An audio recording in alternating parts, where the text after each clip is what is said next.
Hi everyone! Welcome back to the channel. If you're new here, I'm Jen. Today we're talking about 6 completely normal, everyday things that just feel off to an introvert. Spoiler alert, again if you're new, I'm an introvert. Now if you're an extrovert watching, you might start thinking, wait a minute, these things are just part of life. What's weird about them? Well, that's because you're you and I'm me. I'm not antisocial. I like people, just in smaller doses and in the right context. What energizes you drains me, and what feels cozy to me can feel isolating to you. So let's get to the 6 totally normal things that make introverts think, really? Now? The first one is small talk marathons. Some people can talk about anything for any amount of time. I'm not counting myself and these YouTube videos. I actually script these. It takes me a while to come up with them. Weather patterns, traffic, the latest drama going on at the pickleball court. Meanwhile, introverts like me will just kind of nod along and wonder why we couldn't have just said, have a good day, and left it there. For me, it's not that small talk is bad. I can do it, it's fine. But it's more like small talk is like a handful of saltines, when what I'm really in the mood for is a full meal. I'd rather dive deep into interesting topics, life lessons, or at least swap some interesting internet memes.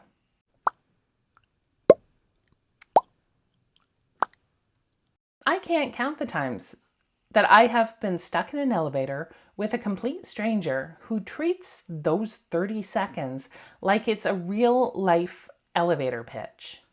They have exactly 30 seconds to get out their entire life story to me. Who does that? Number 2 is group brainstorming at work.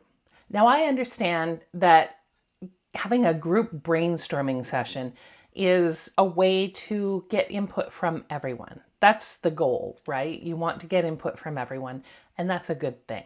But usually in the group brainstorming sessions, they are taken over by 1 or 2 extroverts who just start shouting out things.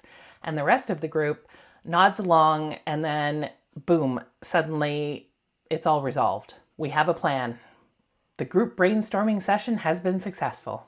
Introverts are often in those sessions quietly thinking to themselves, I think I have a better solution, but I still need some time to work it through.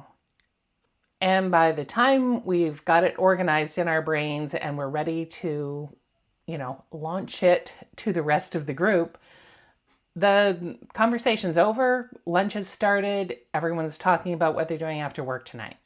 I once had a situation like that where a solution was decided upon very quickly by our group brainstorming session. I really didn't think that that was a great idea, but I couldn't articulate what I did think would be a good solution thing, and so I just sort of sat on it. A couple days later, someone else mentioned my idea. I didn't tell them this. They came up with it on their own. And everyone thought that that was brilliant. And so we switched to my brilliant idea that someone else also had, but they spoke up and I did not. Number 3, phone calls without warning. This is a totally normal thing in the totally normal world, just not for introverts. You pick up the phone, you call somebody. You call them to say hi. No warning, no need for warning.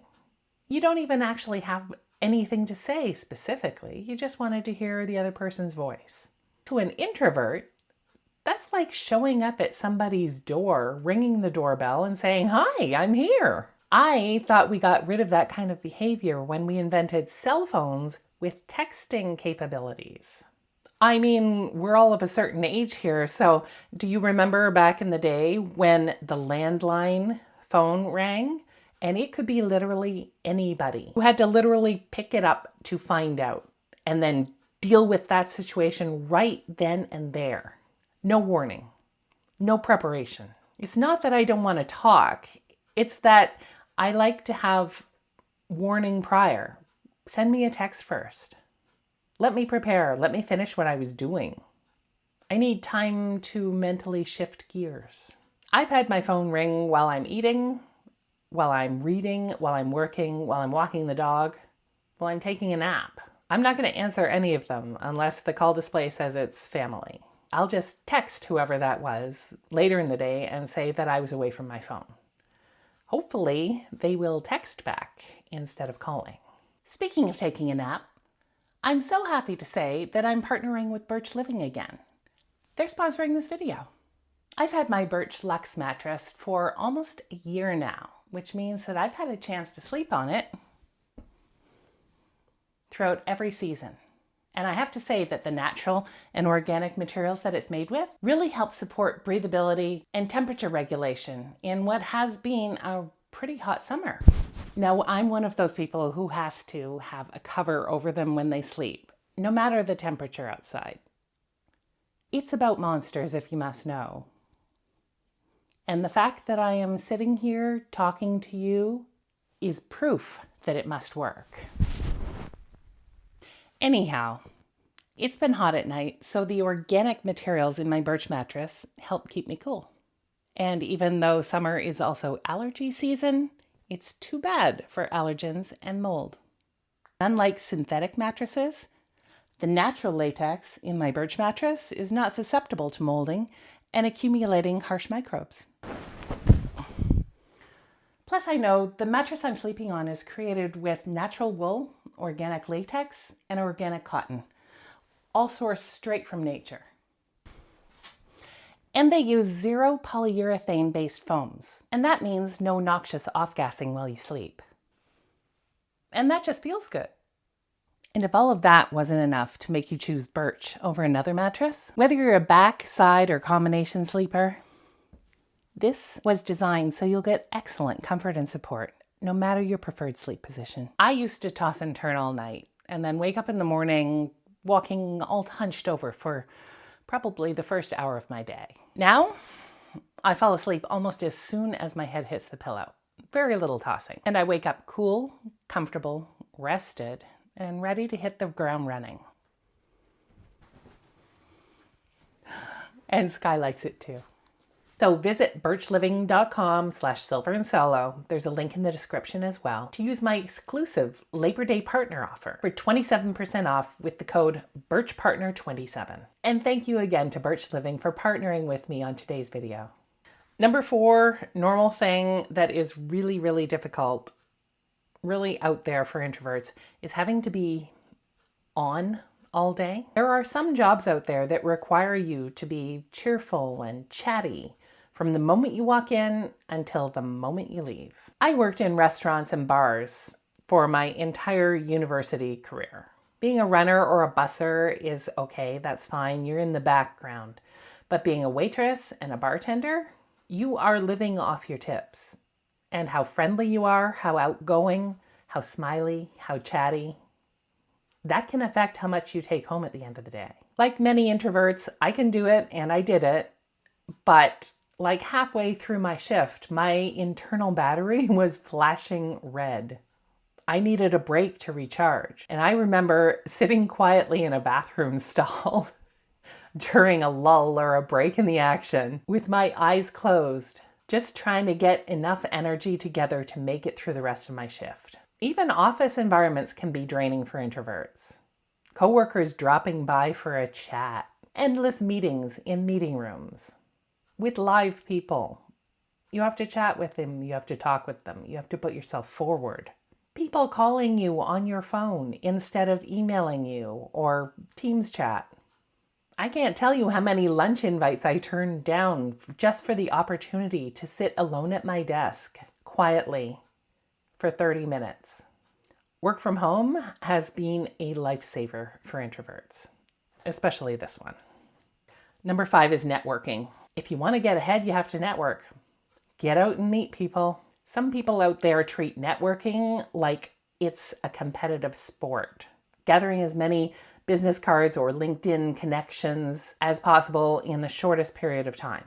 Me, I just want to find a couple people, the right one or two people to have a meaningful conversation with. And I think that that's more valuable than having a dozen surface level chats with people who are not going to help you get ahead. I mean, I had those thoughts in my younger days, the let's get ahead in the workplace thoughts. I did that. I put myself out there to be noticed. I put my name on my projects. I volunteered for office committees like the birthday committee.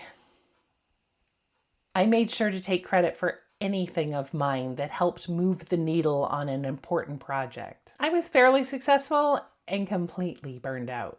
Nowadays, I subscribe to the tall poppy theory, and that is that anyone who stands out in the crowd, tall poppy, they're also a target. Not necessarily for bad things, but for more of the same. And I don't want to stand out. I don't want more of the same. I'm on the retirement track. I just want to put in my time, do my job properly, execute well, but I don't want to climb any higher. I don't want to go any further. I just want to put my head down and do my job. That is the healthiest thing for me mentally. And my sixth and final completely normal thing that introverts don't like is big parties of any kind. For some people, a party, a celebration is not a party unless it is large and crowded and loud and full of people, whether they've met them before or not. I, like most introverts, prefer a quiet dinner party, an evening in, maybe a movie that we don't have to talk through. Now, I understand weddings and such. They're fun. They are meant to be big. They're meant to be over the top. You're supposed to be surrounded by people that you only vaguely know and that you've met once and you will likely never meet again. But I have an extended family member who, for the life of her, cannot host a simple small dinner party. She keeps inviting people. She'll invite people, strangers, who are sitting next to her at lunch in the afternoon. She'll lean over, strike up a conversation, decide she likes them, and then say, hey, I'm having people over for dinner tonight. Why don't you guys come? Random people. People that have nothing in common with one another. People she feels sorry for. I get the impression that she's trying to prove something to somebody about how hip and fabulous she is at throwing parties. I tend to have to attend these shenanigans because, family. But I manage to focus just on food and drink and carve out a little spot on the patio outside where I can be alone. And once I think I have put in enough time, up I get. I wave to her across the crowded room and she has no time to object. So there you have it. 6 everyday normal things that feel just a little off if you're an introvert. I think if you related to at least 3 of these, you might be an introvert, or at least introvert curious. Drop me a comment below. Tell me which ones you've lived through.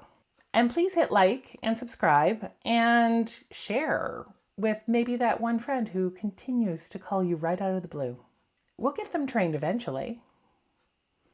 I'll see you guys next week. Bye-bye.